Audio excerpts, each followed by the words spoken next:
ఈసారి ఎలక్షన్స్ గెలవడానికి చంద్రబాబు నాయుడు ఇచ్చినటువంటి మోసపు మాటలతో కూడినటువంటి పుస్తకం, మోసపు మాటలతో కూడినటువంటి పుస్తకం ఇది.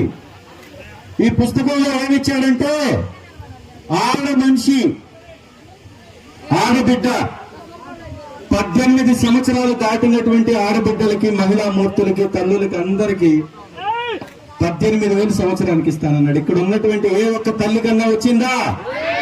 ఒక్క తల్లి కన్నా వచ్చిందా? అందరికి, మహిళా మూర్తులందరికీ ఉచితంగా బస్సు అన్నాడు. ఇచ్చాడా? ప్రతి ఒక్క బిడ్డకి 15,000 డబ్బు అన్నాడు. ఇచ్చాడా? అరాకొరాగా తెలుగుదేశం పార్టీ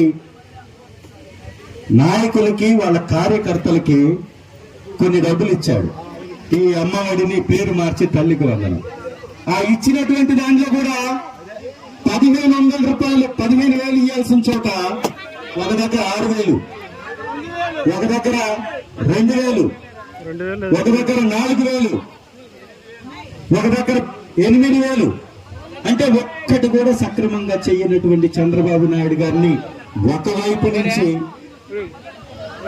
ప్రతిసారి గ్రామాలలో మోసం చేస్తూనే ఉంటే నమ్మే ప్రజలు కొంతమంది, ఈ నమ్మకాన్ని మనం అబద్ధమని నిరూపించాలి. అబద్ధమని నిరూపించాలంటే దీనిలో ఇచ్చినటువంటి ఈ హామీలు ఏవైతే ఉన్నాయో, ఈ హామీలు నెరవేర్చినటువంటి విషయాన్ని గ్రామాలలో కూడా తీసుకెళ్ళాలి. గ్రామాలలో కూడా తీసుకెళ్లి గ్రామాలలో కూడా ఈ కార్యక్రమాలని మనం విస్తృతంగా ప్రచారం చేయాలి. చేస్తేనే చంద్రబాబు నాయుడు అంటే ఒక మోసం, చంద్రబాబు నాయుడు అంటే ఒక దడ, చంద్రబాబు నాయుడు ప్రభుత్వం అంటే ఒక అబద్ధం అనేటటువంటి విషయాన్ని జనాలకు తీసుకెళ్లవచ్చు.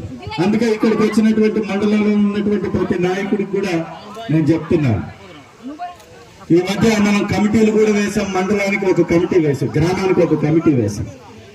గ్రామ కమిటీ అధ్యక్షులుగా ఉన్నటువంటి వారు, యూత్ అధ్యక్షుడిగా ఉన్నటువంటి వారు, రైతు అధ్యక్షుడిగా ఉన్నటువంటి వాళ్ళు, మహిళా అధ్యక్షులుగా ఉన్నటువంటి వాళ్ళు, వీళ్ళందరికీ కొన్ని పేపర్లు ఇస్తాం, ఒక స్కానింగ్ కాపీ ఇస్తాం.